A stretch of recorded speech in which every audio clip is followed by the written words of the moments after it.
이번 시간에는 뭘 해볼 거냐면은 정수형 변수. 정수형 변수의 목적은 이제 간단한 정수를 기록하는 겁니다. 그러니까 숫자로 셀 수 있는 거 하나, 둘, 셋, 넷 카운트할 수 있는 거를 저장하는 그런 숫자를 저장하는 걸 정수형 변수라고 하는데 정수형 변수를 이용해서 아주 간단한 프로그램을 한번 만들어 보겠습니다. 이거 뭐 굳이 프로그램으로 만들기에는 좀 쑥스러울 정도의 그런 프로그램인데 어차피 우리가 이제 처음 일을 시작하는 거니까 한번 해보도록 합시다. 자, 우리가 지금 만들려고 하는 프로그램의 목적은 간단합니다. 숫자 2개를 받아가지고 숫자 2개를 키보드로부터 받는 겁니다. 그 2개를 더해서 더한 값을 출력하는 프로그램을 한번 만들어보자 하는 겁니다. 자, 머릿속으로 한번 딱 생각을 해보세요. 숫자 2개를 받아서 그 더한 값을 출력을 한다. 변수가 몇 개가 필요할까요? 이런 생각을 여러분들이 할 줄 알아야 된다 하는 겁니다. 물론 유능하냐, 어떤 프로그램이 유능하냐, 좀 유능하지 않느냐에 따라 가지고 변수의 개수가 뭐 몇 개가 되느냐, 10개가 있을 수도 있고 8개일 수도 있고 그렇습니다. 알고리즘 짜기 나름이지만은 그래도 대충의 골격은 이제 사람들 생각하는 게 더 비슷합니다. 자, 우리 입장에서 2개의 입력을 받아서 출력을 하겠다. 그럼 나 같으면 일단 간단하게 변수 3개가 있어야 되지 않겠느냐 이런 생각을 해볼 겁니다. 그 중에서 변수 하나에다가는 입력받은 값 하나, 또 두 번째 변수 하나에다가는 또 입력받은 값 하나, 그 다음에 그 2개의 값을 더해서 세 번째 변수에다가 이렇게 저장을 한 다음에 그걸 출력하면 되지 않겠느냐 이런 얘기죠. 여러분들도 그렇게 생각합니까? 아주 쉬운 거니까 뭐 금방 이해를 할 수 있을 겁니다. 한번 적어볼까요? 그래가지고 자, 뭘 해야 됩니까? 변수가 3개 필요하겠다는 사실을 우리가 깨닫고 난 다음에 그 다음에 뭘 해야 되겠습니까? 맞습니다. 변수의 이름을 붙여야지 됩니다. 변수의 이름 간단한 경우에 A, B, C로 붙이거나 X, Y, Z, P, Q, R 보통 간단한 프로그램인 경우에는 그렇게 붙이면 됩니다. 나중에는 진도가 나가면서 의미 있는 변수 이름을 만드는 그런 방법도 우리가 한번 다뤄볼 겁니다. 자, 나 같은 경우에 지금 X, Y, Z로 변수 이름을 한번 정해 보겠어요. 자, 변수의 정의를 합니다. 인티저 타입의 변수 3개, X 하나, Y 하나, Z 하나. 딱 끝났습니다. 아싸. 자, 여러분 한번 내가 여기 x, y, z에 있는 값을 한번 출력을 해보겠습니다. 어떤 값이 출력이 될지 나올지 한번 해볼까요? print f %d, %d, %d 한 다음에 여기다가 x, y, z 이렇게 다 하는 거죠, 그죠? 어떤 값이 출력돼서 나올 것 같습니까, 여러분 생각에? 생각을 해보세요. 무슨 값이 출력될까? 고민을 해보기 바랍니다.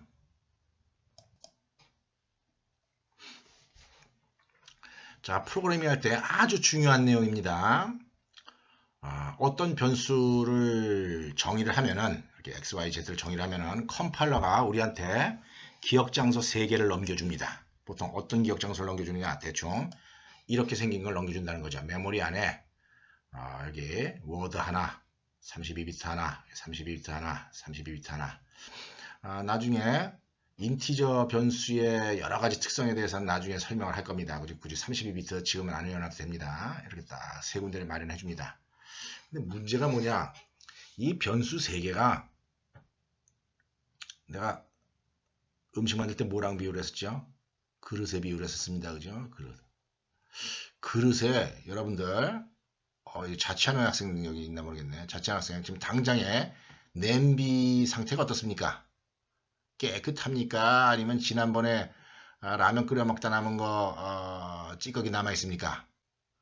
이거 변수도 마찬가지입니다. 이 변수가 기억 장소인데 그 기억 장소에 기존에 0101, 1000 이런 값이 들어가 있기 때문에 남이 쓰던 기억 장소를 내가 이제 거기 쓰기를 이렇게 마음 먹고 변수를 할당하게 되면은 기존에 쓰던 사람이 남겨놓은 흔적이 있다는 겁니다. 그래서 주의해야 되는 게 우리가 변수를 사용해서 주의해야 될 때 변수를 정의한 다음에 바로 실행을 시키면은 예상치 못한 결과가 나온다 하는 겁니다. 우리가 상식적으로 봤을 땐 대충 이게 0, 0, 0 이렇게 나왔으면 좋겠는데 그렇지가 않다는 거죠. 이렇게 실행을 해보면은 어이구야, 이거 황당하게 뭐라고 나왔습니까? 0, 1, 0 나왔습니다. 그냥 쓰레기 값이 이렇게 들어가 있었던 거예요. 우연히. 여긴 또 우연히 0이 들어가 있었던 거고요. 아마 이거 0, 1, 0이 나오는 건 내 컴퓨터에 나오는 내용이랑 여러분들 컴퓨터에 나오는 내용이랑 또 다를 겁니다. 여러분들 컴퓨터에서는 또 다른 값이 나올 거예요. 이렇게 된 이유가 뭐라고요? 변수 x, y, z가 기왕에 다른 사람들이 쓰고 있었기 때문에 쓰레기 값이 들어가 있었기 때문에 그렇다 하는 겁니다. 이 값은 예상을 할 수가 없습니다. 그래서 우리가 프로그래밍 하면서 항상 주의 깊게 신경 써야 되는 거는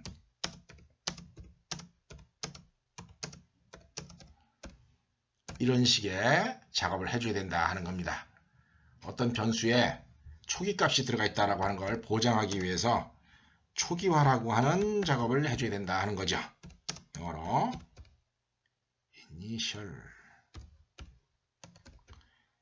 이니셜라이제이션이다 라고 얘기를 합니다. 변수를 초기화시키는 버릇을 들일 줄 알아야 됩니다. 요 문법은 뭐 간단한 겁니다. 요거 먼저 실행하고 z에다 0 넣고 그 0을 또 y에다 0 넣고 그 다음에 x에다 0 넣는 겁니다. x에다 0 넣어라, y에다 0 넣어라, z에다 0 넣어라 세 줄 쓰기 싫으면 이렇게 한 줄에 써도 됩니다. 많이 쓰는 겁니다. 이렇게 하고 실행을 시키면 이제 설거지한 효과를 갖는다는 거죠. x, y, z 그릇을 쓰기 전에 설거지를 해가지고 000이 있는 걸 처음에 보장을 하고 일처리를 합니다. 초기화가 뭐랑 비슷하다고요? 설거지하는 겁니다. 여러분들 자취하는 학생들 제발 설거지하고 먹자마자 설거지하고 그렇게 좀 생활하기 바랍니다. 지저분하게 생활을 하면 코로나 걸립니다. 그 다음에 이제 우리가 무슨 프로그램을 짜기로 했죠? 값을 두 개를 입력으로 받아서 출력하기로 했었죠. 그죠? 자, 값을 입력받을 때 쓰는 함수 미리 라이브러리에 제공된 게 있습니다. printf랑 거의 반대되는 역할을 하는 거예요. printf는 변수에 있는 값을 모니터에다 출력하는 거고 어떤 이제 우리가 내가 소개하고자 하는 그 함수는 키보드에서 입력되는 값을 변수에다 저장하는 역할을 하는 겁니다. 그 함수 이름이 뭐냐면 scanf라고 하는 겁니다. scanf 해가지고 scanf 쓰는 법도 거의 비슷한데 %d, %t 이렇게 씁니다. %d, 콤마 address of x, address of y. 요거 심각하게 설명을 아직 안 하겠습니다. 지금 초창기이기 때문에 요거 주의해야 되는 거는 printf랑 달리 printf는 그냥 x, y, z라고만 썼는데 여기다가는 꼭 요 기호를 갖다 우리가 암퍼센드라고 그러는데 암퍼센드를 꼭 붙여줘야 됩니다. 암퍼센드 x, 암퍼센드 y 이렇게 붙여줘야 됩니다. 자, 요 scanf, scan이라고 하는 게 무슨 뜻인지 대충 알죠? 이렇게 쓱 훑어가는 겁니다. 입력 키보드를 싹 훑어가면서 변수값을 읽어와라 이런 얘기예요. 자, 그래서 요 %d, %g가 무슨 의미라고 했습니까? 정수다 하는 의미란 얘기죠. 그죠? 정수 두 개를 읽어라 하는 얘기입니다. 정수 두 개를 읽을 때 어디에다가 저장하느냐? 정수 처음 읽은 값은 x에다 저장하라고 두 번째 읽은 값은 y에다 저장해라 이런 얘기입니다. 참 쉽죠. 그죠? 중요한 게 뭐라고, 주의할 게 뭐라고요? 여기 암퍼센드를 붙여야 된다 하는 점은 주의해야 된다는 겁니다. 자, 이렇게 하게 되면은 키보드에서 우리가 집어넣은 값을 갖다가 x, y에 저장을 하게 됩니다. 한번 실행해 볼까요? 여러분들 프로그램 짤 때 자꾸 중간중간에 실행하는 버릇을 들여야 돼요. 그래야지 내가 프로그램을 갖다가 잘 만들고 있는가 확인을 할 수가 있다는 거죠. 이 IT에 좀 적성이 안 맞는 학생들 보통 어떻게 하느냐면 뭐 프로그램 한번 짜봐라 그러면은 몽땅 다칩니다. 몽땅 다친 다음에 한 10줄, 100줄을 다쳐요. 그런 다음에 막 엉터리를 쳐가지고 막 밑에 여기 신텍스 에러가 무진장만이 나오니까 한두 개 고치려다가 에라 포기하고 맙니다. 그런 불상사를 피하기 위해서 여러분들은 어떤 일을 하든 간에 한 줄 하고 난 다음에 또 컴파일 해보고 실행시켜보고 또 한 줄 한 다음에 컴파일하고 실행시켜보고 이런 경험을 자꾸 하는 것이 좋습니다. 자, 한번 보겠습니다. 실행에 가서 컴파일로 실행 딱 시킵니다. 작동을 안 하고 껌뻑껌뻑하네요. 왜 그러죠? 입력값을 달라고 부탁하는 중입니다. 얘가. 그래서 내가 쳐줘야 됩니다. 이렇게 56이라고 치고 하나, 그 다음에 또 34 이렇게 친다는 거죠. 딱 치니까 56, 34, 0 지켜 나오죠. 그죠? 예, X, Y, Z 지켜라. 출력하라 그랬으니까 X가 56, Y가 좀 읽은 거 두 개 아닙니까? 이렇게 출력이 돼서 나온다는 겁니다.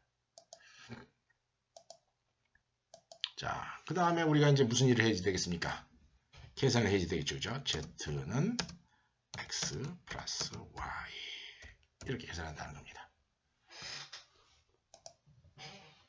자, 한번 돌려보겠습니다.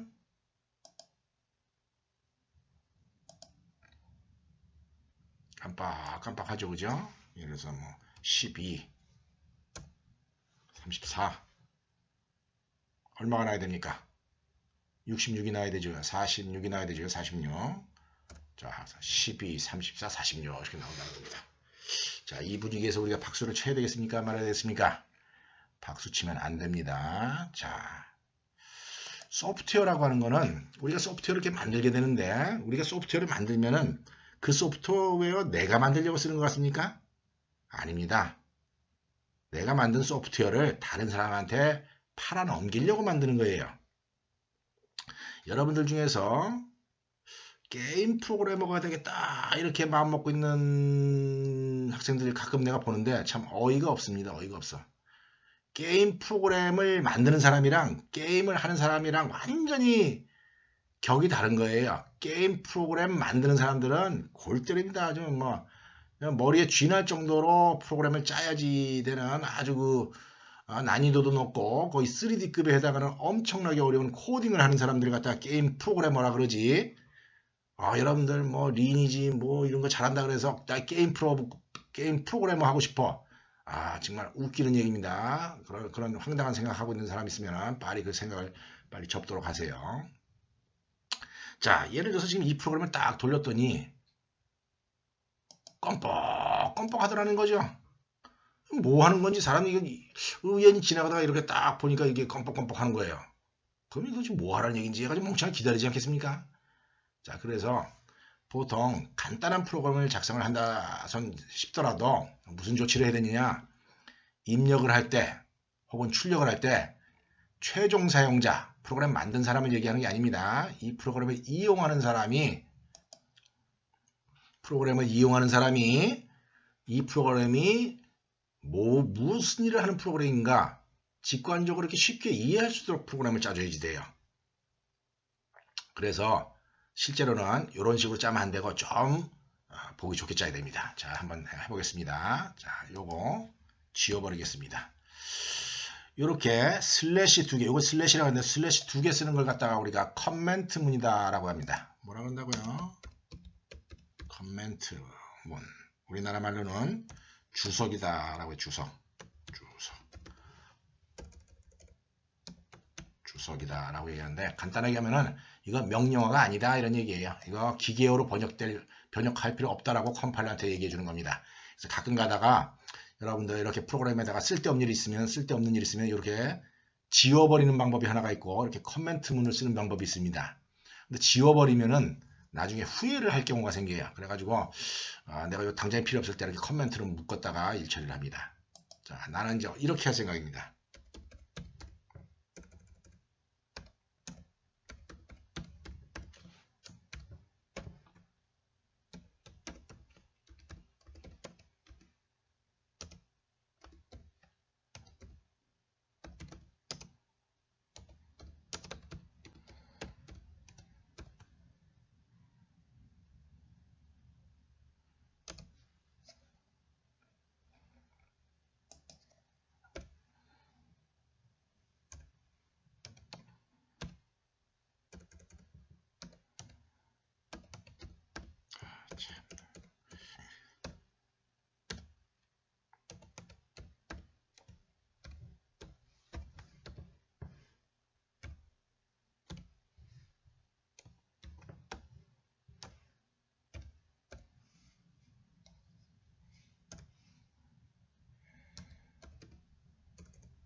여러분 참고로 나는 키보드 치는 교육을 받은 적이 없어요. 9세대의 인물이라 가지고 독수리 타법을 이용해서 키보드를 치기 때문에 키보드 치다가 실수를 많이 합니다. 이해해 주기 바랍니다.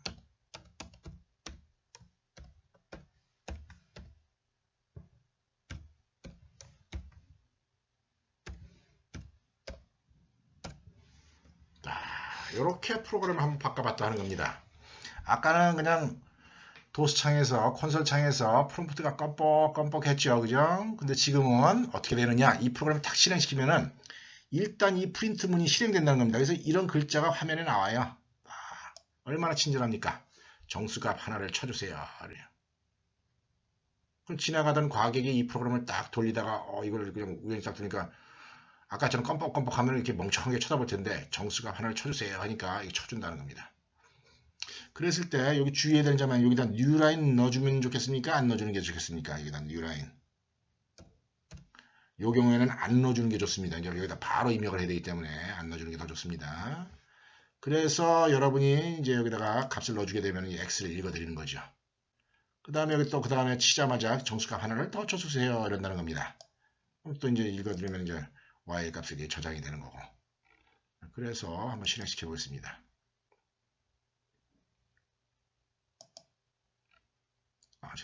정수값 하나를 쳐주세요. 하면서 깜짝깜짝하죠. 그러니까 참 우리 기분 좋게 하나 더 쳐줄 수 있습니다. 쳐주고 하나 더 쳐달래요. 그럼 시키는 대로 이렇게 또 칩니다. 치면은 4, 6, 10 이렇게 나와. 이게 또 뭡니까? 미치겠죠, 그죠? 이건 뭐예요, 이게? 10이 문제인지 사람들이 이해가 못한다는 거죠. 이런 경우 이제 입력에 대한 처리를 잘했지만은 출력에 대한 처리도 어느 정도 우리가 신경 써줄 필요가 있다는 겁니다. 신경 써봅시다. 어떻게 하는 게 좋겠어요?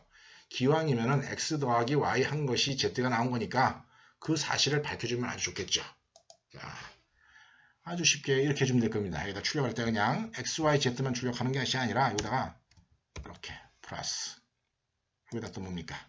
이렇게 그러면 x 플러스 x값 더하기 y값은 이거다. 이렇게 탁 나오면 얼마나 보기 좋겠습니까? 그죠? 그래서 앞으로 프로그램을 짤 때 아주 간단한 프로그램이다 손 치더라도 여러분이 짠 프로그램이 여러분이 짠 프로그램을 다른 사람이 이용한다라고 하는 가정을 하고 그 다른 사람한테 얼마나 편리한 어떤 사용 환경을 제공하느냐 이런 걸 염두에 두고 인생을 프로그램 짜야 됩니다. 우리 이거 아주 사자성어로 뭐라면 역지사지다라고 해요. 역지사지. 상대편 입장을 좀 생각을 해주자 이런 얘기죠. 특히 프로그램을 개발하는 사람은 프로그램을 사용하는 사람의 입장을 좀 신경 써줘야 된다 하는 겁니다. 그래야지 우리가 만든 프로그램이 맛있는 프로그램이 된다 이런 얘기입니다. 자, 이제 한번 실행시켜 보겠습니다. 컴파일로 정수값 하나 써주세요. 이렇게 쳐주고 또 이렇게 쳐줍니다. 그랬더니 23 더하기 12는 35네요. 이렇게 나온다는 거죠. 이 정도는 만들어줘야지 어디 가서 간단한 프로그램을 짤 줄 안다라고 얘기를 합니다. 아마 내 생각에 다음 시간에는 정수형 변수의 어떤 특성에 대해서 우리가 변수를 구별할 때 타입이라고 하는 말을 쓰는데 어떤 그 그릇의 모양을 얘기를 하는 겁니다. 특히 이제 그 중에 우리가 제일 자주 써야 되는 게 정수형 변수이기 때문에 정수형 변수의 사용 목적이라든지 크기, 정수형 변수 어떻게 표현하느냐, 특히 음수를 표현할 때 truth complement라고 하는 이의 보수라고 하는 형태를 이용해서 저장을 하는데 그런 거 또 그 다음에 정수형 변수랑 관련되는 연산자가 뭐가 있느냐, 주의사항이 뭐냐가 있느냐, 정수형 변수에 대해서 이제 해부를 한번 해볼 겁니다. 여러분 이번 시간에 기왕에 아주 간단하지만은 나름대로 이제 유용한 프로그램을 한번 짜본 김에 똑같은 프로그램을 비주얼 스튜디오라고 하는 도구를 이용해서 짜보는 방법을 갖다 한번 내가 소개를 하고자 합니다. 우리가 이제 수업 시간 전체적으로 이제 dev C++라고 하는 툴을 이용을 하는데요. 이걸 이용한 이유는 이게 프리웨어고 그냥 인터넷에서 받아 쓸 수 있기 때문에 이걸 썼는데, 우리 학교에 있는 실습실의 컴퓨터에는 이제 비주얼 스튜디오라고 하는 게 깔려 있습니다. 요거는 이제 여러분들이 이제 그 대면 수업을 하게 되면은 학교에서 그 전산실 담당하는 조교한테 이 카피본을 갖다가 얻을 수가 있을 텐데, 요건 마이크로소프트에서 만든 개발 툴이고요. C 랭귀지뿐만이 아니라 각종 여러 가지 언어를 이제 종합해서 사용할 수 있는 그런 개발 환경이 되고 있는 굉장히 유능한 도구입니다. 마이크로소프트에서 만든 건데요. 이거는 기본적으로 이제 돈 주고 구입해야 되는 거기 때문에 인터넷에서 이렇게 그 다운받기가 좀 힘듭니다. 그런데 내가 알기로는 요 비주얼 스튜디오가 이제 스튜던트 에디션이 있어가지고 학생들 버전이 있습니다. 그래 학생들 버전은 이제 공짜로 갖다 쓰기도 한다 그럽니다. 그래서 여러분들 중에서 일부분의 학생들은 요 비주얼 스튜디오를 사용할 여지가 있기 때문에 요 사용법, 요걸 이용해서 이제 오늘 수업한 내용을 똑같이 프로그래밍하는 과정을 한번 소개를 해보도록 하겠습니다. 일단 더블 클릭을 해서 실행을 시킵니다. 자, 비주얼 스튜디오는 이제 그 데브 C++보다는 이제 사용법이 조금 복잡합니다. 왜냐하면 얘네들은 이제 상업적인 목적을 갖고 만든 툴이기 때문에 기능이 굉장히 많기 때문에 그래요. 우리가 그 데브 C++에서는 그냥 파일 단위로 그냥 test.c 이런 파일 하나만 딸랑 만들어서 일 처리를 할 수 있었는데, 이 비주얼 스튜디오 가지고서는 이제 프로젝트 단위로 작업을 해야 됩니다. 기본적으로 폴더를 하나 만들어서 그 폴더 안에서 작업을 해야지 되고, 폴더 안에 이제 그 비주얼 스튜디오가 여러 가지 프로젝트를 지원하는 자동 파일들을 만들어주기 때문에 좀 사용법이 좀 다르다 하는 점 여러분들이 이해하기 바랍니다. 새 프로젝트라고 하는 걸 눌러주면 됩니다. 새 프로젝트를 눌러주면은 여기 보면 이제 여기 왼쪽 트리 컨트롤이라고 그러는데요. 이 트리 컨트롤에 여러 가지 랭귀지들을 쓸 수 있는 그런 선택사항이 이렇게 나옵니다. 선택사항이 나오고요.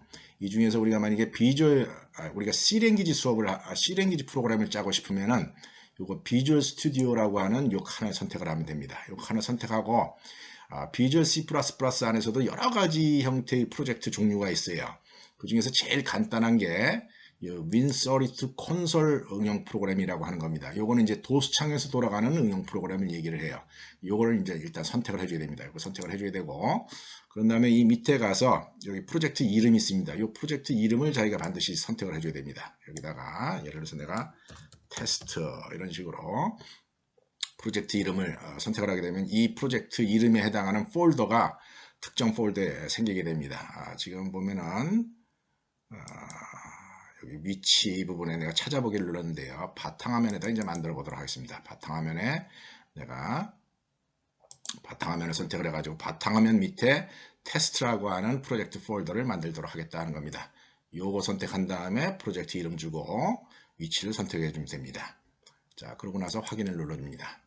확인을 눌러주면은 여기 콘솔 응용 프로그램 만들 겁니다 라고 이렇게 설명이 나오고요. 그 다음에 우리가 다음을 눌러주면 됩니다. 다음을 눌러주고 나서 여기서 주의해야 되는 게 뭐냐면은 이 비주얼 스튜디오는 굉장히 다양한 업무를 하기 때문에 자동으로 여러 가지 파일을 만들어 주기도 하고 그렇습니다. 그래서 우리가 이 자동으로 만들어주는 기능을 이용을 하려면은 좀 더 난이도가 높은 프로젝트를 해야 되는 것이고, 우리는 아주 기초를 하는 거기 때문에 여기에서 반드시 여기 추가 옵션에 빈 프로젝트를 여기 선택을 해줘야 돼요.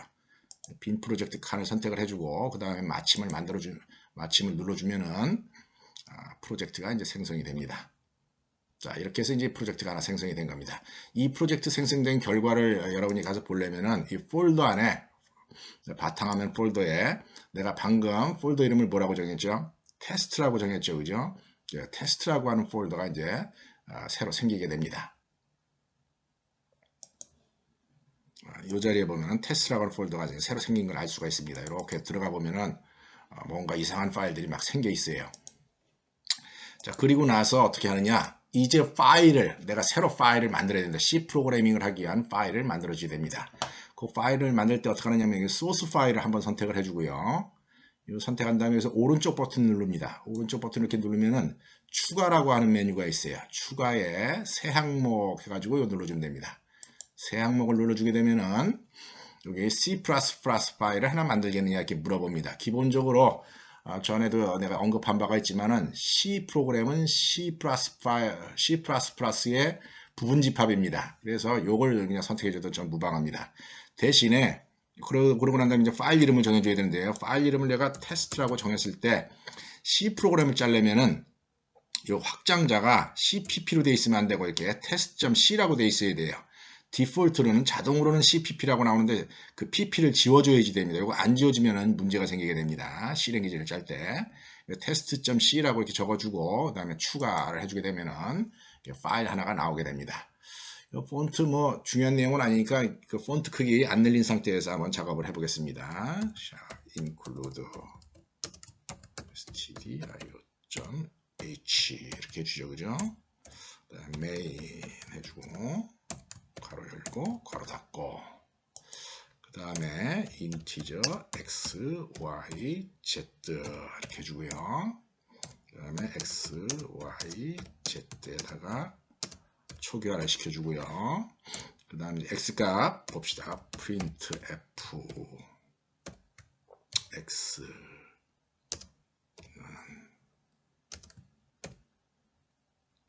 x를 치시오라고 우리가 데브 C++ 예제에서는 그렇게 쳤는데 지금 그냥 x는 이렇게 칩시다. 물어보는 거죠. x가 뭐냐 이렇게 물어보는 겁니다. 아니면 이렇게 하든지 아니면 물음표를 하든지.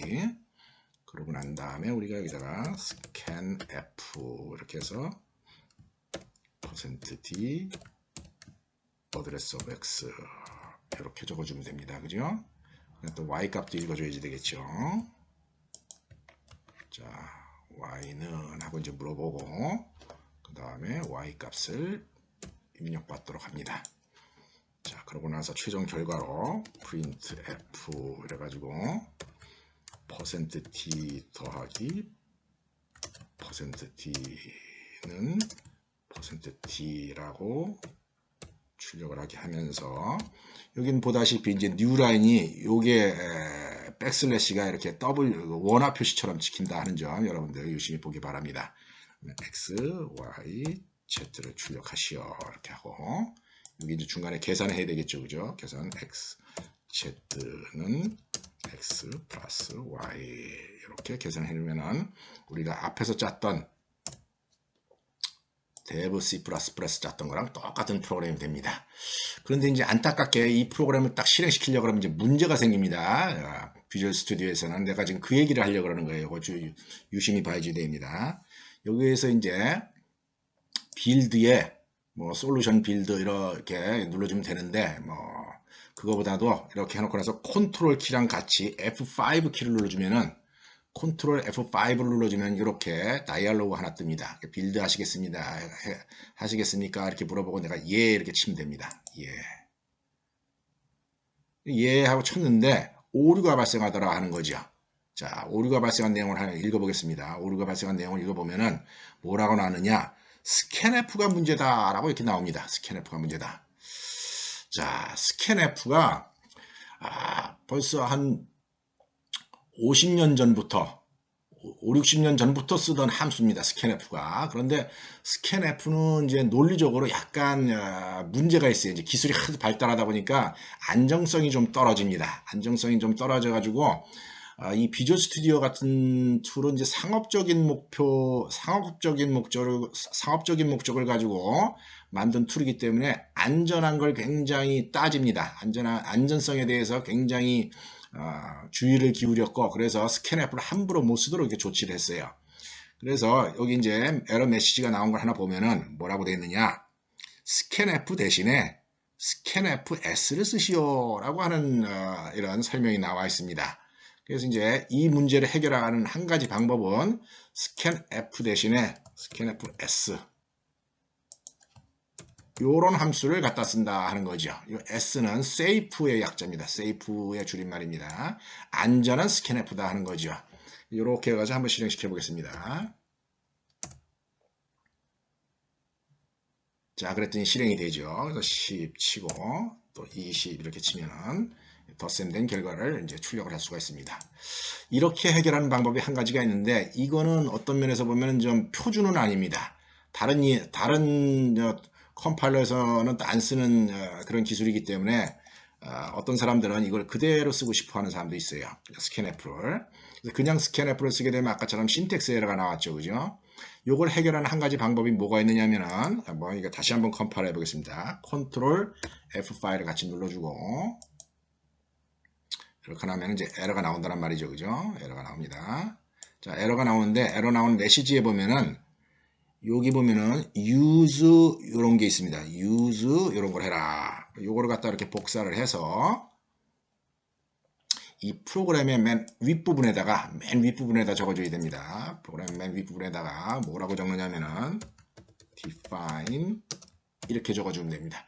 요거의 의미에 대해서는 여러분들 지금은 이해하려고 그러지 마세요. 이제 define 같은 문장은 내가 나중에 수업을 하면서 설명을 할 거니까 뭐 그냥 의미를 모르더라도 그냥 이렇게 적어주라는 거죠.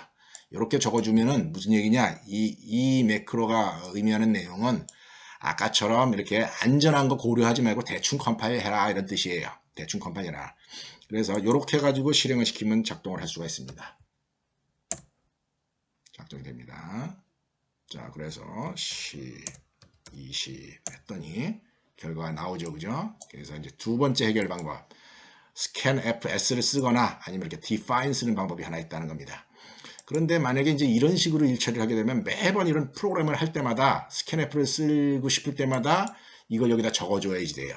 그리고 사실은 이제 scanf뿐만이 아니라 뭐 나중에 하겠지만 뭐 스트링과 관련되는 함수들 여러 가지 라이브러리 함수를 쓸 때 이렇게 이제 안전과 관련한 에러 메시지가 자꾸 나옵니다. 그래서 이렇게 쓰는 게 매번 쓰는 게 이제 번거롭다라고 생각되는 경우에는 어떻게 하느냐?